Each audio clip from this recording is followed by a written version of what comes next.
Baik, itulah tadi sedikit sebanyak perkongsian daripada mereka, frontliners barisan hadapan kita, juga daripada National Task Force berkenaan dengan pengambilan vaksin dan bagaimana ia memberikan impak yang setakat ini sangat baik untuk mereka. Baik, di segmen kali ini kita akan membincangkan berkenaan setahun Malaysia Prihatin, dan kita memang tidak sabar untuk mengetahui apakah kejayaan kita setakat ini. Dan bersama saya hari ini Yang Berhormat Datuk Seri Ismail Sabri Yaakob, Menteri Kanan Pertahanan. Assalamualaikum Datuk Seri. Waalaikumsalam. Terima kasih meluangkan masa. Terima kasih jemput saya. Memang selama setahun ini rakyat Malaysia nanti untuk mendengar perkongsian Datuk Seri setiap hari. So tentunya kita berterima kasih Datuk Seri sudi meluangkan masa bersama kita di MHI. Terima kasih. Okey, baik, Datuk Seri selaku Menteri Kanan Pertahanan dan juga merangkap sebagai Menteri Kanan Kluster Keselamatan setahun ini, mungkin Datuk Seri ingin kongsikan bersama kita bagaimana perjalanannya bagi Datuk Seri dan juga keseluruhan kementerian setakat ini mendepani pandemik COVID-19. Saya ada dua tugas sebenarnya. Dua tugas. Apabila mengangkat sumpah, tak sampai 2 minggu, COVID melanda negara, dan selain daripada tugas Menteri Pertahanan, saya juga menjadi pengurusi jawatan kuasa yang terdiri daripada menteri-menteri untuk mengkoordinasikan peperangan menentang COVID ini di kalangan semua kementerian, hampir semua kementerian berkaitan. Jadi fokus saya kepada dua. Satu, untuk memperkasakan angkatan tentera kita, ya. Kerana keselamatan negara tentu saja bergantung kepada kekuatan dan kesiapsiagaan angkatan tentera ini. Banyak isu yang berkaitan dengan angkatan tentera perlu diselesaikan, sebagai contoh perumahan untuk anggota, kebajikan untuk veteran. Jadi banyak perkara yang perlu kita bincangkan. Dari segi kesiapsiagaan untuk menambahkan aset ketenteraan, untuk menambahkan aset dari segi peperangan jenis baru, iaitu cyber war. Peperangan cyber pun perlu diberikan tumpuan bagaimana nak memperkasakan pertahanan cyber ini, cyber defense ini. Jadi itu salah satu tugas hakiki saya sebagai Menteri Pertahanan. Ya, kita nak pastikan anggota kekuatan kita bukan saja di dalam tetapi juga di kawasan-kawasan sempadan yang perlu kita jaga dengan ketat. Kerana peperangan walaupun tidak ada peperangan, tetapi kemasukan parti secara berleluasa dan sebagainya perlu disekat. Betul. Dan kita juga perlu perkukuhkan pertahanan kita di peringkat sempadan. Itu tugas hakiki. Tapi tugas yang baru yang diberi adalah untuk memastikan kita berjaya untuk memerangi COVID ini. Jadi ini juga merupakan tugas yang perlu saya lakukan. Jadi separuh hari saya di JPM untuk mempengurusikan mesyuarat setiap hari. Tidak ada cuti. Tidak ada cuti hujung minggu, tidak ada cuti public holiday. Hari raya pun, hari raya kedua pun kita dah mulakan. Jadi itu satu tugas yang perlu diambil, yang merupakan satu tugas yang berat ketika itu. Dan satu lagi tugas saya adalah untuk di MINDEF sendiri, di Kementerian Pertahanan. Jadi separuh hari di JPM, separuh hari saja saya di Kementerian Pertahanan. Begitulah setiap hari. Komitmen yang cukup besar diberikan oleh Datuk sendiri dan melihat ialah dalam masa setahun ini Kerajaan Perikatan Nasional juga PN telah bertungkus lumus untuk memastikan segala apa yang perlu dilakukan, memastikan keselamatan setiap rakyat jelata. Dan Datuk Seri melihat bagaimana perkembangannya prestasi kita setakat ini. Kita dah melalui banyak tempoh yang sukar, PKP melihat lonjakan kes dan penurunan dan sebagainya. Secara peribadi bagi Datuk Seri, apakah perasaan melihat setakat ini setahun kita melalui tempoh ini? Dari segi angkatan tentera, banyak kejayaan yang kita capai. Terutamanya apabila tugas yang besar selain daripada saya sebutkan tadi, penambahan aset, penambahan perumahan dan sebagainya. Satu tasking yang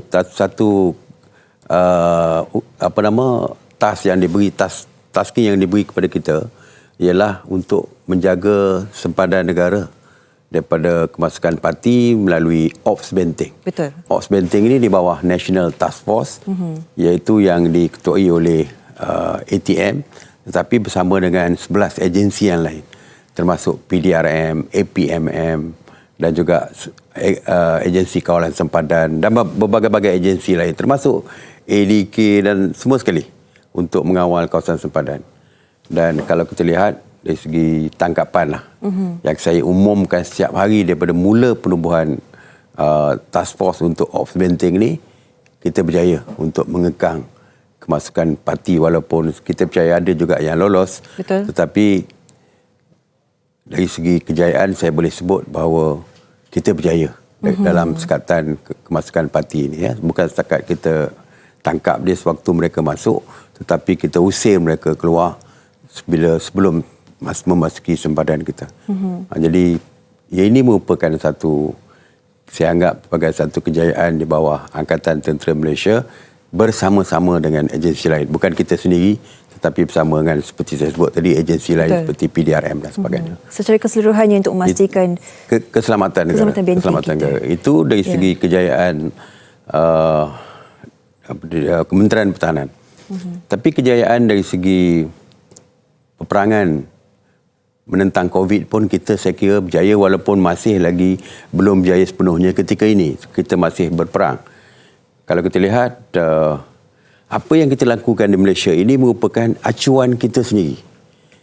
Tidak mengikut negara lain. Ya. Sebab waktu itu semua negara baru mengalami pengalaman yang pertama tentang COVID-19 ni. Kita tak ada negara contoh untuk dijadikan sebagai sebagai panduan kepada kita. Jadi bila kita COVID semakin meningkat ketika itu, jadi kita buat keputusan sendiri yang saya kata keputusan yang sangat besar. Yang sangat besar iaitu menutup atau menggunakan menutup dan menjekat pergerakan seluruh rakyat Malaysia. Ini bukan satu perkara mudah. Orang yang bebas hidup, bebas tiba-tiba tidak dibenarkan keluar rumah. PKP 1.0 adalah satu PKP yang amat ketat. Tak boleh keluar rumah, tak boleh berniaga, tak boleh macam-macam. Dan kita tahu kalau kita sekat dari segi perniagaan, negara akan mengalami kerugian. Dan memang betul 2.4 bilion tak silap saya sehari kita kehilangan pendapatan negara ketika itu. Tapi kita tidak ada pilihan. Maka kita buat sekatan melalui Akta 342 Kementerian Kesihatan, akta untuk mencegah penyakit berjangkit ini. Dan kita stop. Dan akhirnya kita berjaya. Sehingga kita dapat mendatarkan lengkok tu sehingga kosong. 3 hari berturut-turut kita kosong. Dan walaupun ada naik tetapi masih double digit saja. Sehinggalah pilihan raya di Sabah, kita kena akui, pilihan raya di Sabah dia hanya meningkat dan kes meningkat lebih tinggi apabila kita buka sempadan negeri. Masa tu orang balik holiday, balik kampung, orang pergi holiday, Kelangkawi penuh, semua tempat penuh, balik kampung. Sehingga berlaku kluster balik kampung. Kluster rentas negeri ni sehingga sampai 32 kluster. Jadi banyak dan akhirnya kes meningkat kembali. Tetapi kita masih belum gagal sebab kalau kita lihat, kita perkenalkan PKP 2.0. Of course ini lagi susah lah sebab orang dah bebas, tiba-tiba orang dah syok, dah seronok dah. Tiba-tiba kita tutup balik. Kita tutup balik. Jadi dulu kalau tunggu saya, memang nak tunggu saya buat PC lah.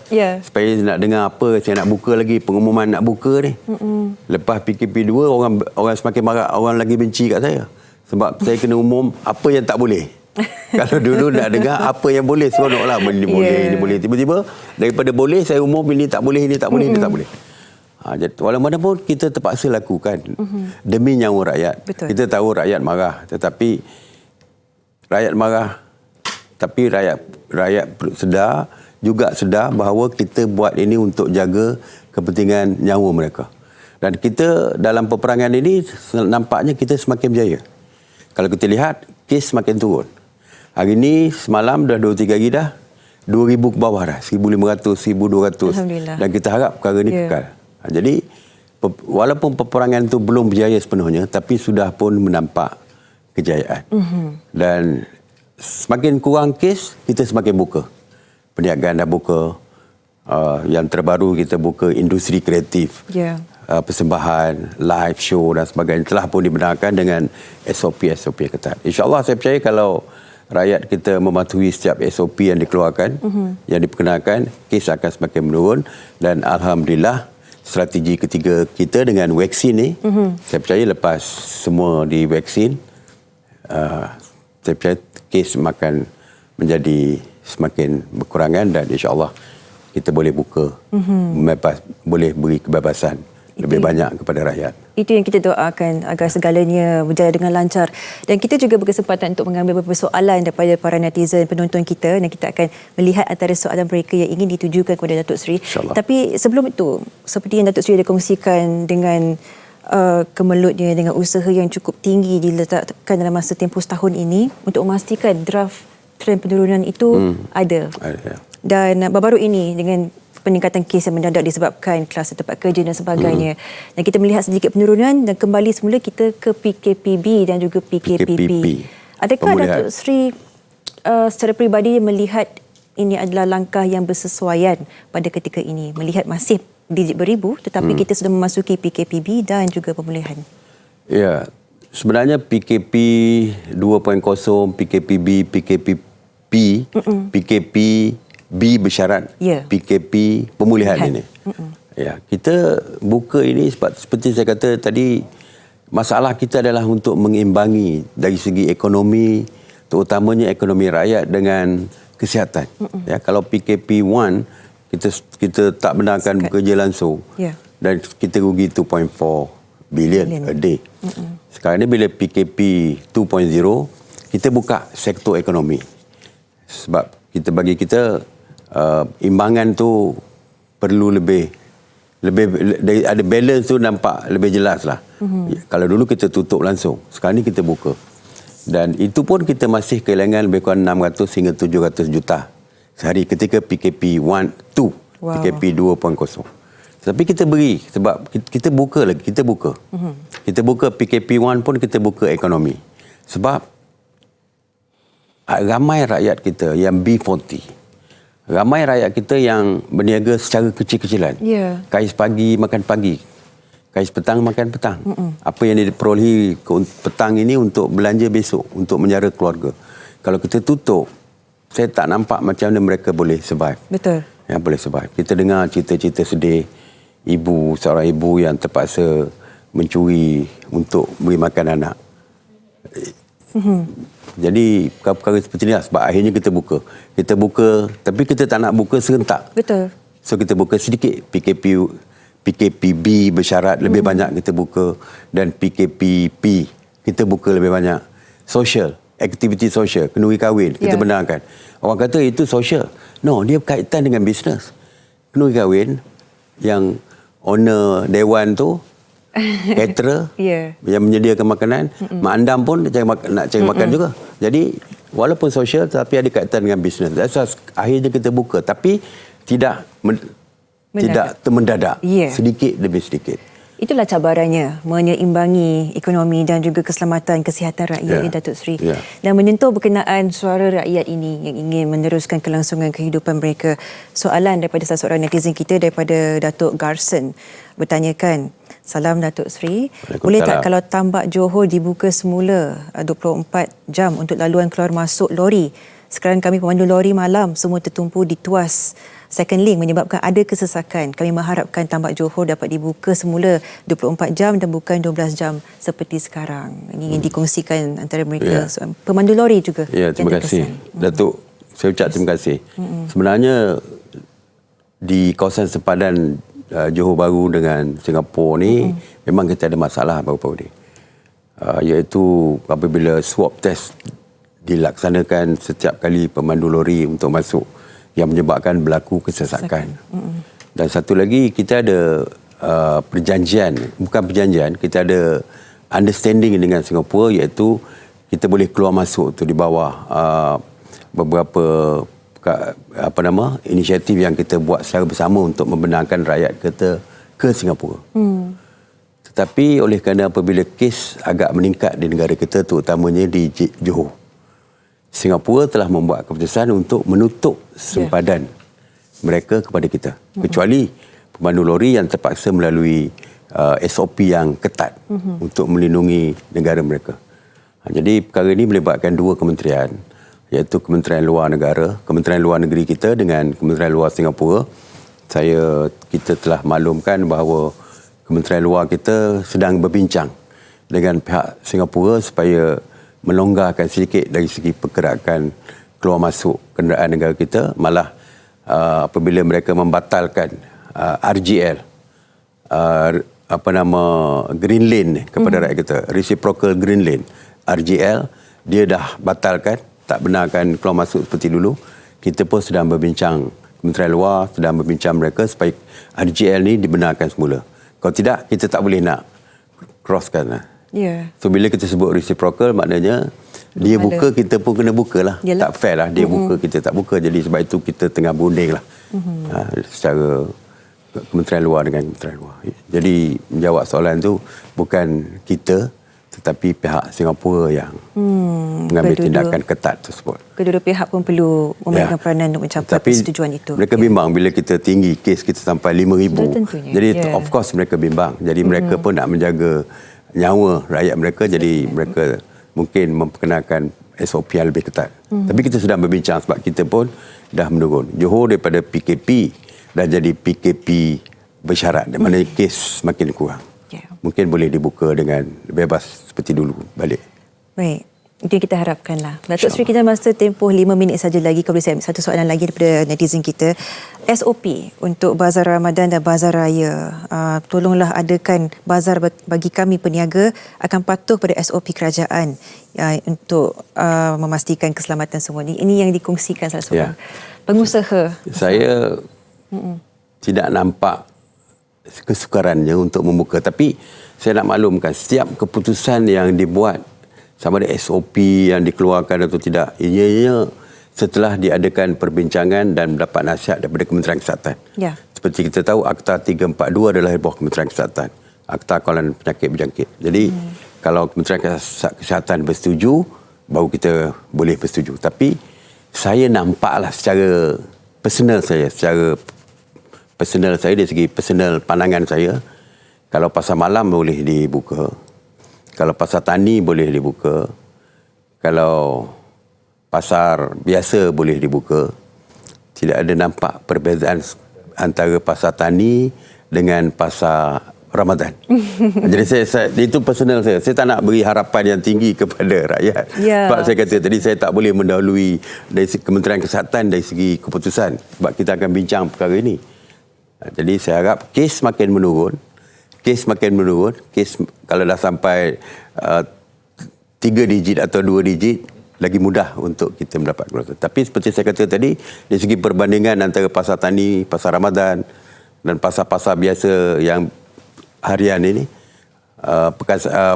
pekan sehari, pasar malam. Jadi tidak ada beza dengan pasar Ramadan pun. Yang penting adalah SOP. Saya tak nak beri jaminan, takut orang ambil statement saya ni. Tapi saya rasa kalau tanya saya personally, tidak ada masalah. Ini berbalik semulalah kepada disiplin kita sebagai rakyat. Kita sedia maklum kenaan SOP dan sebagainya. Kalau inginkan segala kelonggaran ini diteruskan, tanyakan pada diri sendiri apa yang boleh kita lakukan. Akhir sekali, Datuk Seri, melalui tempoh sukar ini selama setahun, bertungkus lumus untuk memastikan segala keputusan yang diambil itu adalah untuk keselamatan kami semua. Apa yang Datuk Seri ingin sampaikan dan luahkan kepada setiap satu rakyat Malaysia yang menonton Datuk Seri pada ketika ini? Seperti yang saya sebutkan tadi, kita sedang dalam peperangan. Peperangan belum berakhir. Jadi yang pentingnya adalah tanggungjawab untuk melindungi diri sendiri dan keluarga sepatutnya adalah kita sendiri, bukan pihak polis. Kita tak boleh mengharapkan pihak polis, frontliners mata-mata untuk melindungi kepentingan diri kita sendiri. Jadi kitalah yang perlu melindungi diri sendiri. Kawalan kendiri perlu dilakukan setiap individu. Apa yang SOP yang dikeluarkan adalah bertujuan untuk menjaga kita. Jadi patuh kepada SOP, insya-Allah saya percaya kita akan dapat mempercepatkan lagi melandaikan kes COVID-19. Dan kita akan berjaya. Kejayaan kita adalah bergantung pada rakyat. Kalau rakyat bersama kerajaan patuh pada SOP, insya-Allah kita berjaya. Kita pernah menang sekali. Earlier saya kata 0. Saya yakin dengan sokongan rakyat, kita akan menang sekali lagi. InsyaAllah. Kita doakan, if we can win once, we can win twice. Kita ucapkan terima kasih setinggi penghargaan kepada Datuk Seri kerana berjuang bersama rakyat selama setahun ini, memastikan kita semua dalam gelembung dan keadaan yang selamat, insyaAllah berterusan harapannya. Diucapkan setinggi terima kasih kepada Yang Berhormat Datuk Seri Ismail Sabri Yaakob, Menteri Kanan Pertahanan Malaysia, sudi meluangkan masa bersama kami di Malaysia hari ini. Terima kasih. Jemput. InsyaAllah jemput saya datang lagi. Terima kasih Datuk Seri. Baik, kita akan berehat seketika. Sekembalinya banyak lagi pengisian hanya di Malaysia hari ini.